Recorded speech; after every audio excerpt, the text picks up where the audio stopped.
record, so I can remember, or someone else that looks at the tape will know. So if you could each give me your names, we'll start with Justice Milano, and spell your last name and your title. Robert Milano, M-A-L-L-A-N-O, Associate Justice, Court of Appeal, Division I, 2nd Appellate District. Great. And Justice Ortega. Reuben Ortega, O-R-T-E-G-A, retired Associate Justice, Division I, 2nd Appellate District. All right, we are good to go. And Justice Milano, whenever you're ready. So, All right. all right. We are here as part of the Legacy Project and Oral History of the Court of Appeal. I'm Robert Milano, an Associate Justice of the Court of Appeal, Division I, 2nd Appellate District, and I'm introducing a true dinosaur of the Court of Appeal, my former beloved colleague, Reuben A. Ortega. Now, let's begin at the beginning. Okay, where were you born, and when, under what circumstances? Well, I was born December 22, 1941 in Albuquerque at Presbyterian Hospital. That was 15 days after the attack on Pearl Harbor, so my father was immediately off to the war. And my mother and I went back to Silver City, New Mexico to stay with her parents. I was there for the first 4 years of my life, and then when the war was over, went back to Albuquerque and grew up there, went to school there. What kind of plumbing they have in the Silver City house, Grandma's house? Grandma's house did not have plumbing. Grandma's house did not have indoor plumbing. There was an outhouse. The only water in the house was in the kitchen with one of these pumps that you had to prime, and it was right in the sink. It was a tiny little house, probably not any bigger than these chambers. And it had dirt floors, so when Mom and Grandma were getting ready to cook, they would sprinkle water on the floor to keep the dust down. So I lived 4 years there. All right, and after that? I always figured that qualified me for the U.S. Supreme Court because people seem to get a lot of credit for being brought up in That's a place right. like that. What kind of lighting there? Did you have to read by candlelight? I don't remember the lighting. I think they had electricity. I do remember gas for heating, a little gas stove there in the corner. I used to be fascinated by the blue flame. All right, then on to grammar school where? Well, I started in the first grade. There was no kindergarten back then, at least that I was aware of, in Albuquerque. We had moved back to Albuquerque. My dad built the house that I lived in until I graduated from college and got married. That had plumbing? That had plumbing. That house was not much bigger than the other one, but there were 2 little bedrooms and 1 bathroom, and eventually 6 of us living there. My parents, my brother and I'm the oldest. He's 3 years younger than I am. And then there's a gap down to my 2 sisters. I'm 12 years older than the older of the 2. And at one time, all 6 of us were living there. The girls in 1 bedroom, my brother and I in another, and my folks sleeping in the living room on a pull-out. High school in Albuquerque? Valley High School. And then off to college where? I went to the University of New Mexico. And I Highlands? Is that, No, where no, is it? Highlands is a different place. Okay. This is in Albuquerque, the University of New Mexico. And I graduated there in 1963. Graduated on, let's see, my wife and I got married on Thursday night. I went through the graduation ceremony on Friday, and Saturday we put everything we owned in the car and headed east for Washington, D.C. Put it in perspective, you got married June 13th, 1963. Yes. You beat me 2 days to the altar. I remember we talked about that. Right. You and your wife went off to Washington, D.C. and you worked. You had a government job while you went to Georgetown Law School at night? That's right. What did you do for the government?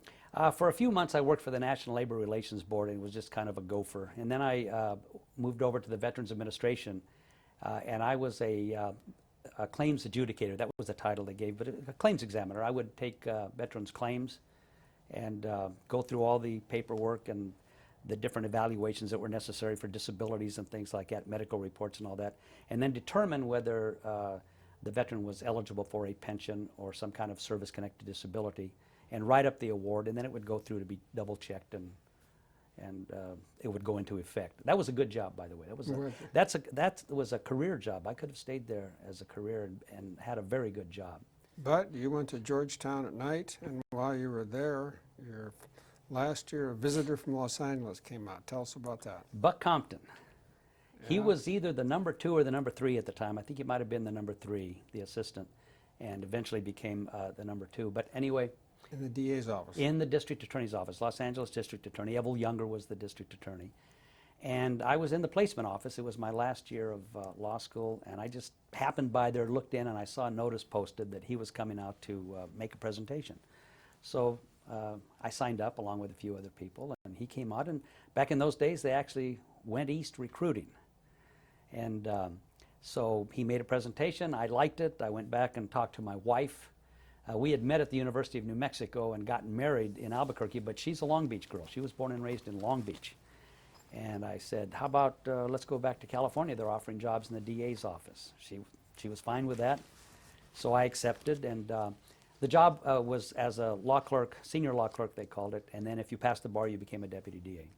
And that worked out. Now that started in 1967, didn't it? 67, I came out in September and went in as a senior law clerk, and then I had just taken the bar, and the bar results came out in December, and I passed.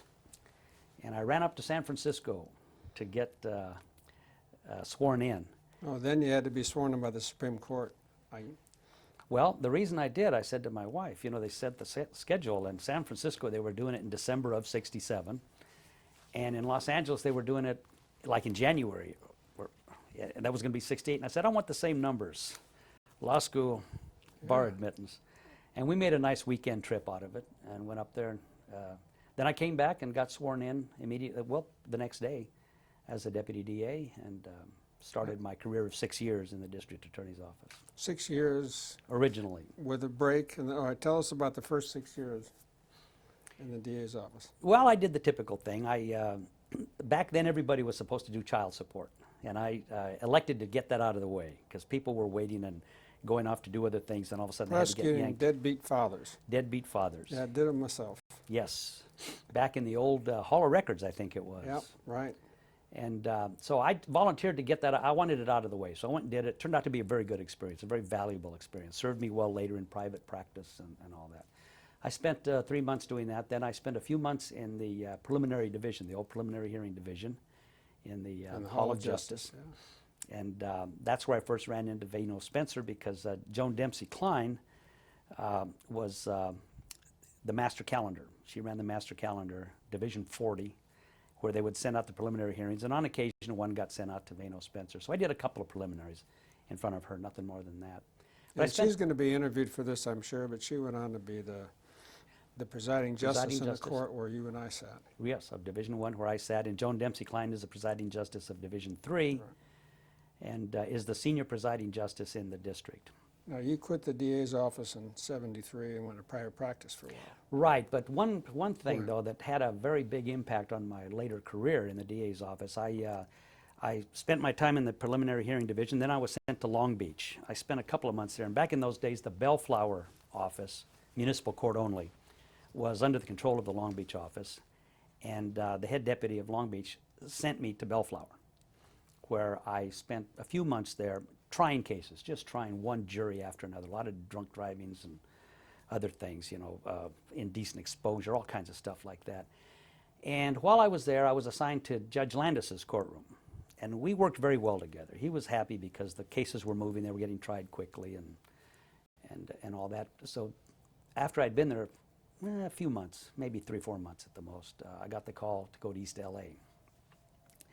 And I didn't want to go. I mean, this was close to home, and I was not too happy about that. And Landis didn't want me to leave. He calls McCurdy in Branch and Area, Mr. McCurdy, who was the head deputy of Branch and Area in the district attorney's office, and says, I want him to stay here. I don't want him to go. And McCurdy said, well, I'm sorry, but he has to go. Well, of course, if Judge Landis had been successful, I would have never met Bob Philibosian, who's the reason I eventually went on the Superior Court and the Court of Appeal. And as it was, I went to East LA, met Bob Philibosian, had a great working relationship with him. Bob Devich was the boss there. He was the deputy in charge.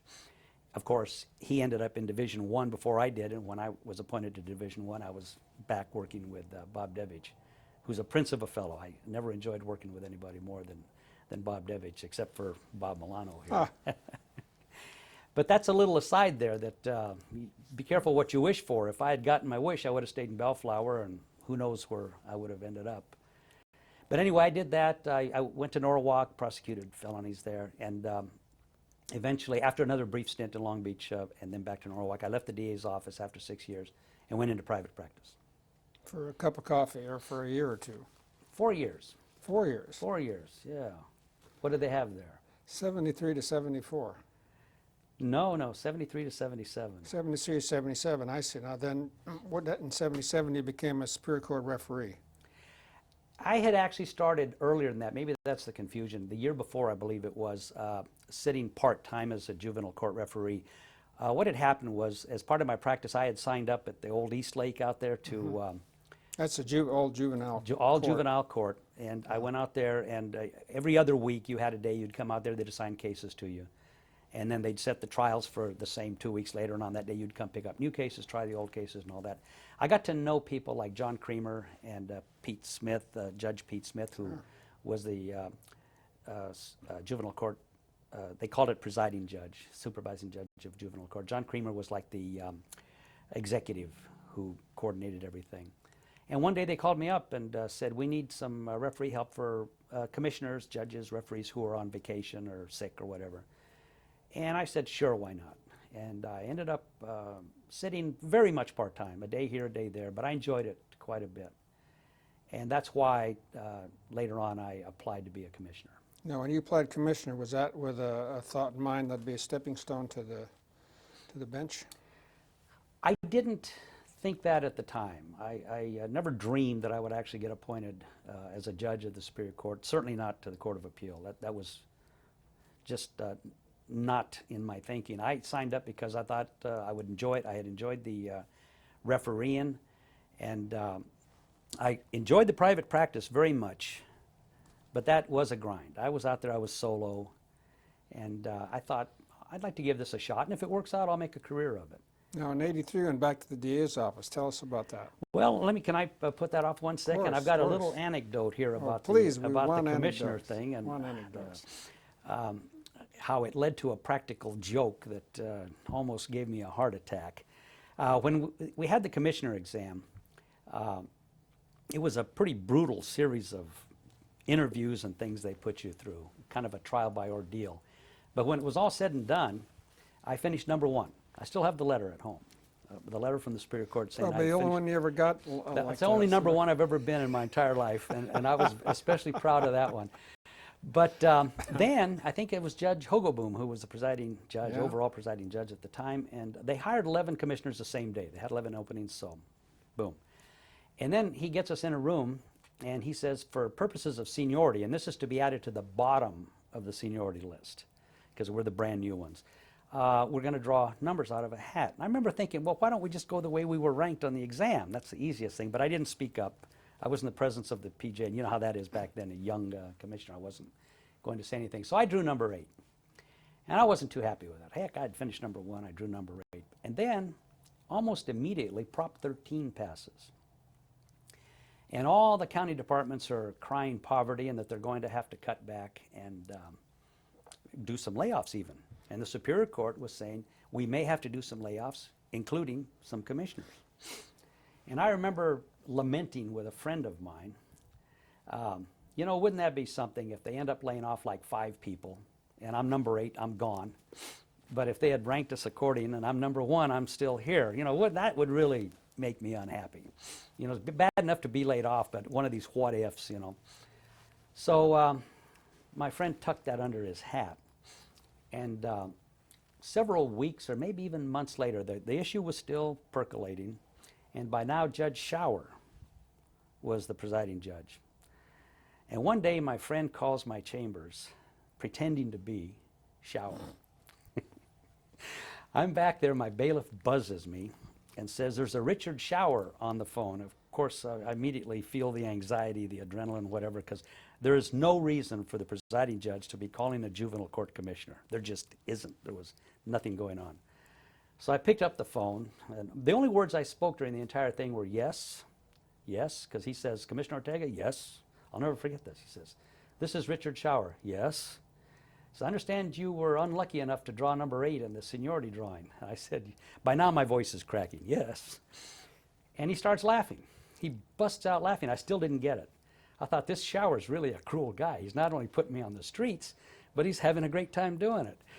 Finally, he fesses up to who he is. I'm just sitting there, you know, he could probably hear me hyperventilating. But that was That was a very bad 60 seconds. Well, you're a big practical joker yourself, so at least it's good to know that you're on the other end of one once in a while.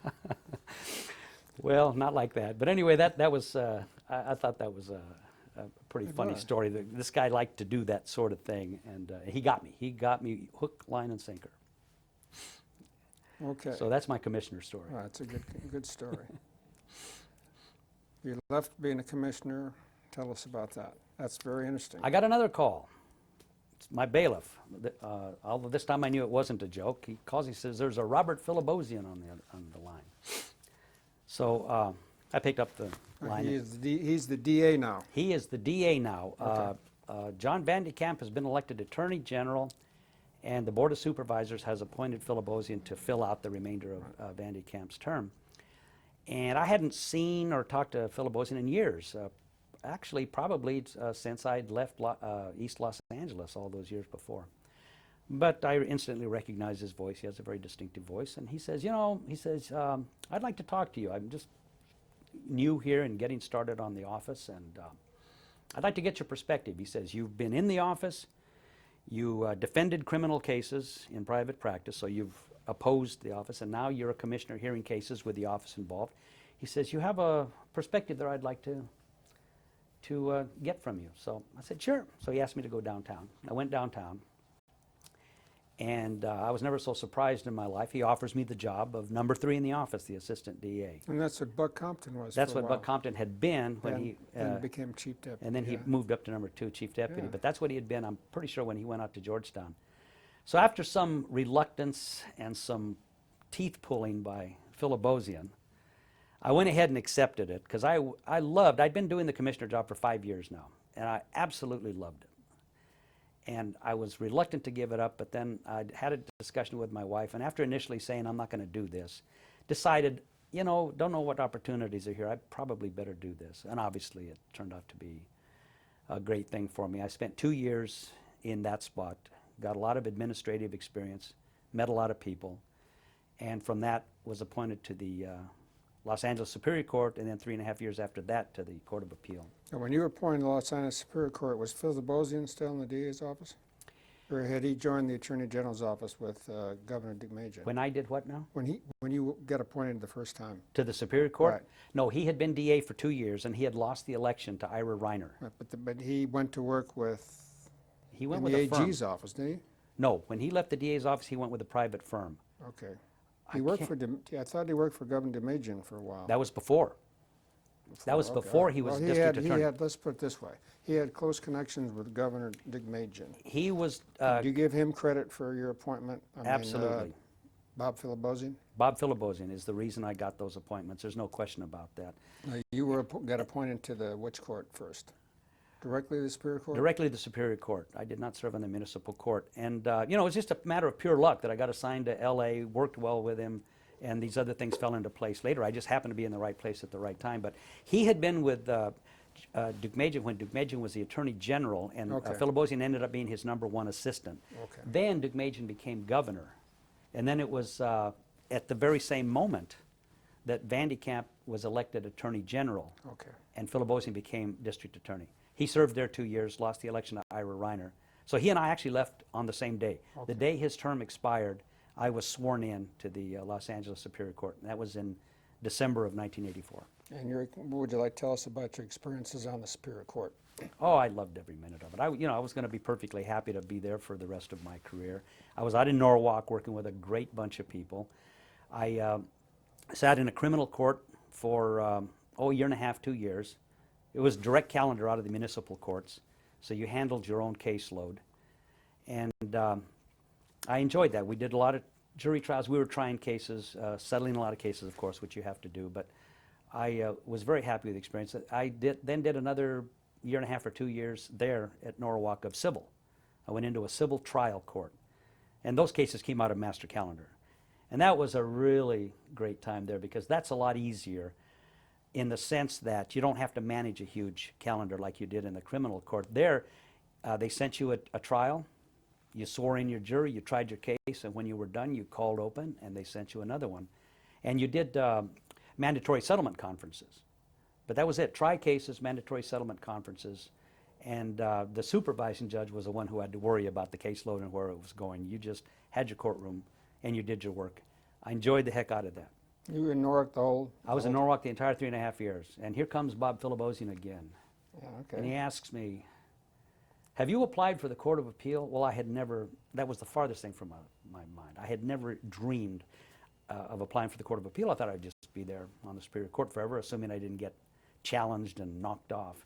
And I said, no, I haven't. He says, well, get your papers in. I said, okay.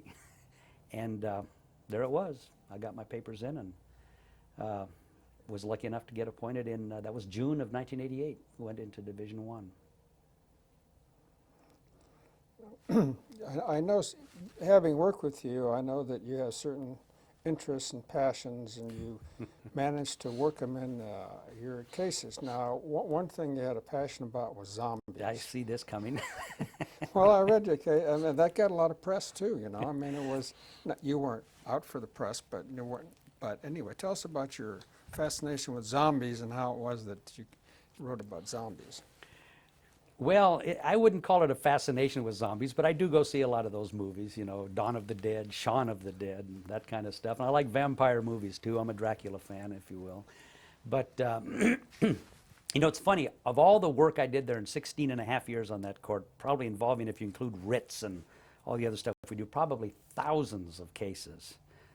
The one that got me in the New York Times and on Reuters and, and all of that was the zombie descent. And I can thank you and Vano Spencer for that. That was that class action lawsuit where the fellow working for, was it Sony Pictures, I think it was. You were on the case No, too. I remember the case, something about I think it theater, was Sony- theater Sony- tickets or something too. No, it was Sony Pictures, and what they do, you know, you get the big full-page ad when a movie comes out, and they have Ebert says greatest movie of all time. Oh, that's right. All this that's, thing, that's and this right, fellow that puffing, was working the for Sony, puffing, yeah, he would put 4 or 5 up there. Yeah. All but one would be legitimate, and the 5th one, he created his own critic and put things like best special effects That's of right, the some year. moviegoer sued. It wasn't a moviegoer. It was I thought it was a moviegoer. no, it was a sued. class action lawyer who Well, it was because on behalf of moviegoers On that, behalf that of read the blurb and decided that they'd go see the movie. found out that it was a phony critic, saw a way to grab some money by doing a class action. You know, class action, you, if you get, I don't know how big the class is, 1 million people, they all get a check for $1.25, and the lawyer gets millions. And that's exactly what was at play here. He actually got a plaintiff to say, I would not have bought tickets to see this particular movie if I had known that critic in the newspaper ad was a phony, notwithstanding that the rest of them were real. So I don't remember how that case went around. I think it may have been my case in the first place, and I circulated a thing saying, no, this is not, this is a frivolous And I lawsuit. took it over. We're going to dump it, and you and Vano took it over, you took it over, whoever wrote the majority, and let this guy go to court. And I still have to laugh, and that's when I wrote the zombie descent. I made a single reference to zombies in it. I was being very sarcastic, pointing out the great service that your majority opinion letting this case go to trial was performing for the public, that no longer would people be defrauded into buying tickets for movies that they would Like- not have otherwise seen. Like zombies, they would read the I, review. I said no longer would they be seen lurching towards the Like a zombie. movie theater like zombies, like mindless zombies, I think, or something like it, like zombies. You get big press on that. Yeah, and They lured loved by it. this, you know, the phony critic. And yeah, that one struck a chord. Joe Levine, one of your research attorneys coming back from New York with the New York Times, Right, on the airplane. saw my name in the paper there, and You also had another zombie case, which which the defendant's claim was somebody said he was acting like a zombie, and he was claiming some kind of fugue state as a defense. And you Yes. described all the different types of zombies. well, it was funny because coincidentally, the Los Angeles Times had come out in the calendar section with an article. There were a bunch of zombie movies out, and they were talking about different kinds of zombies, and they broke them down like Orthodox and conservative, like the Jewish religion. I forget what the other one is. And they had the zombie groups broken down like that. And it was very funny. Some were flesh-eating. Some are fast. Some run very fast. Some lurch very slowly. And and this defendant was claiming that I don't remember now if it was a man or a woman, but anyway, claiming that he deserved a new trial because the judge had erroneously prevented him from presenting evidence that he had been acting like a zombie, because one of the witnesses said he was acting like a zombie Something when like he did this. Yeah, the word was in the record, The zombie. word was in the and that record, was zombie, it. and he wanted to bring in an expert on zombies for the jury to see if that meant that he was off the hook because his intent was negated by the zombiehood. And so in denying his claim on appeal and affirming the judgment, I went through all these different categories of zombies that had been in the Los Angeles Times and indicated that, and you went along with this one. Oh, I remember did. you I signed did. off on I this did, one. yeah. And said that the trial court properly denied him the right to call an expert because he never determined, he never gave us on appeal or told the trial court what kind of zombie he had been acting like. And so it was not specific enough. Yeah, we had some fun with zombies. Well, how does it feel that in this oral history that people watch it are going to remember you as the judge that wrote about zombies? Is that, I don't know. I should what probably, kind of legacy is that? well, I Good probably should have legacy? come in with a fake tongue, that I could hang out to one side for the interview. Or maybe the vampire teeth, But it's funny, like I said, you work all those years, and I wasn't planning on doing anything for the history books, but the zombie thing is what survives after all those years. Any other cases stick out in your mind on the Superior Court that you like to mention? On the Superior Court? I'm sorry, I'm in the Court of Appeal. I don't think so. I had my share go up to the California Supreme Court, and I was the king of the 7-0 reversals, if you remember that. But some of them were cases where I think if you read my opinion, read theirs, they both made sense. It's just what direction you chose to take. Well, I don't remember you getting reversed that much. Well, no more than, I got my share, Yeah. I'm sure. But some of the cases come up, they're tough. I did get reversed, I think 7-0 on the gang mom statute, where the DA's office could prosecute you as a parent if your kid turned out to be a gangster. Remember that? And for not raising him properly. And that's the only time in my career I think I sided with the ACLU, because they came in and they said, this thing is vague and ambiguous, and I agreed. How do you set a standard to actually convict someone for not properly raising the kid just because the kid turns out bad? Some very good parents end up with some bad kids. There's just it's no standard. Unfortunately, that's true. And they reversed that 7-0 on that one. And but the funny part about that is I don't think that's ever gone anywhere.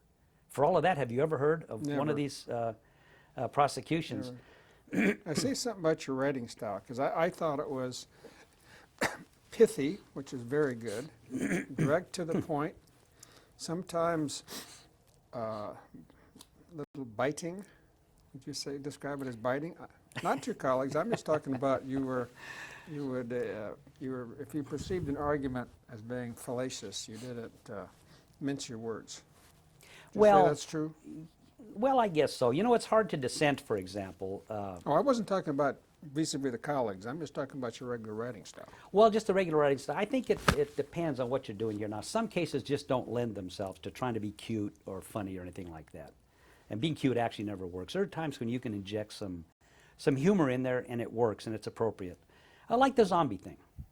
I liked we did that tongue-in-cheek. I remember a case that I did with Charles Lindner once. He had the case on appeal, and I forget one of the claims, but I dismissed the claim on appeal with some humor, and he wrote me a letter. He said, I appreciated the humor. He says, how come you can't go my way with it once in a while? And I bumped into him somewhere later. We had a good laugh over that. But you have to be careful of the type of case. Some cases just do not lend themselves. They're too tragic or whatever. Some cases, the briefs that you get practically provoke you into having a little fun with it, because you know that some of the claims we get in briefs are a little bit far out, a little bit strange. And so I was always willing to inject a little humor if I could get away with it. And don't forget that by the time I had got past my staff, who vetted all my cases once I wrote them, they were very protective of me, and my two colleagues on the case, if there was anything in there that was really too far out, it came out. You're really lucky, because you had this penchant. You'd like to put things in to kind of see if your colleagues would catch them, which you intended to take out, which should not be out. Which should not be which in. Should not, which should not be publicized. Right. And I told you that sooner or later there was going to be a slip-up and you'd be embarrassed before you retired, and there was never a slip-up.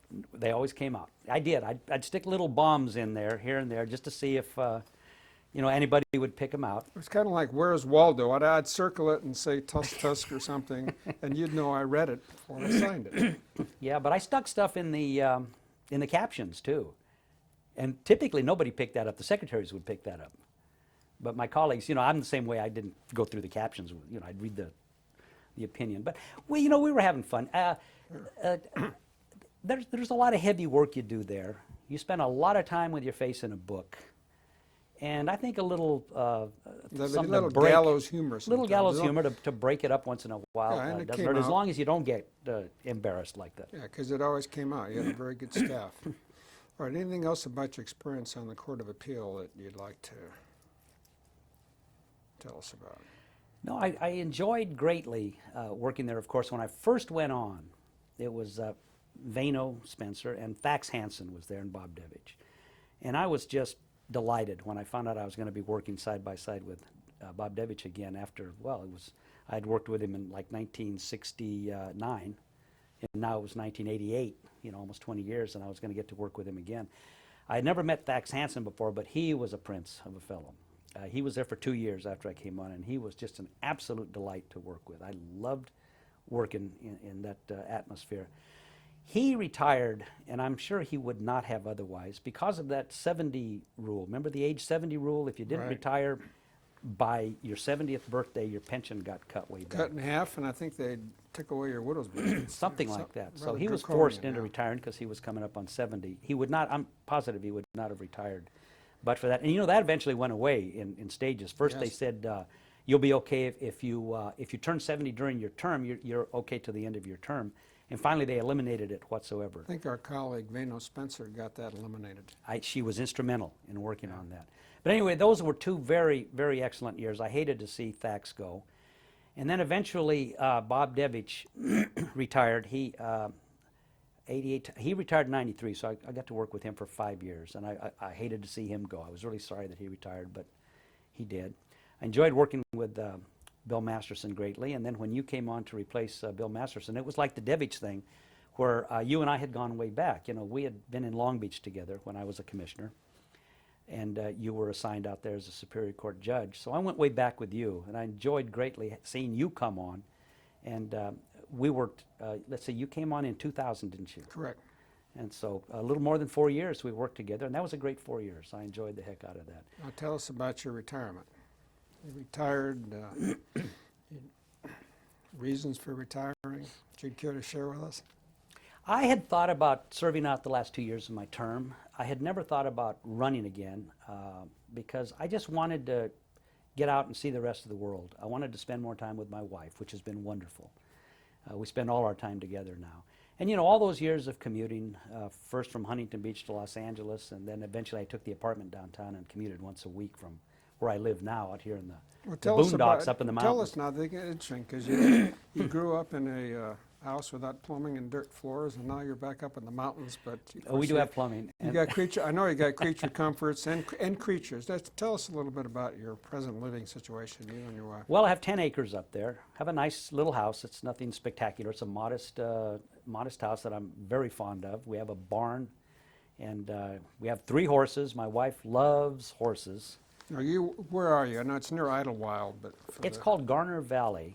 A lot of people have never heard of it, but it's about 15 miles down the road from Garner Valley and about 500 feet lower in elevation Now you're up than, in the mountains. than Idlewild. You're above Palm Desert, in effect, up in those mountains. Palm Springs sits at the foot of the San Jacinto Mountains, and behind that there's the plateau called Garner Valley. Okay. That's behind that, and that's where I am.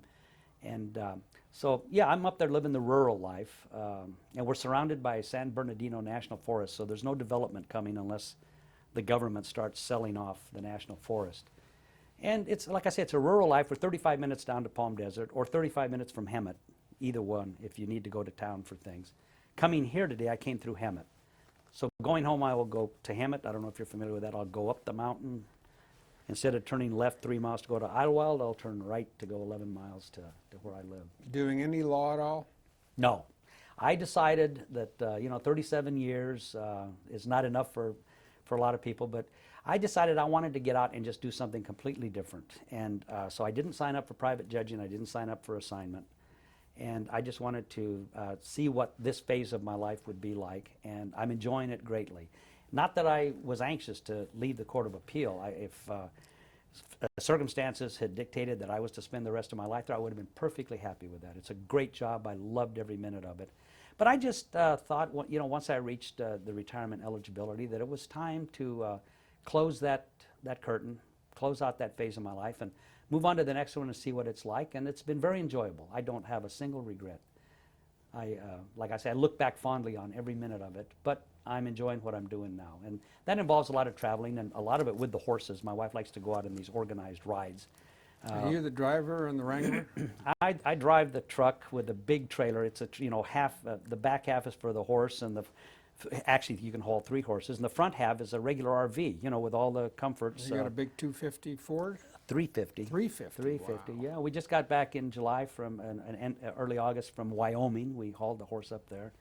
She did a ride up there, and then we just did one in New Mexico. We got back from that just this week.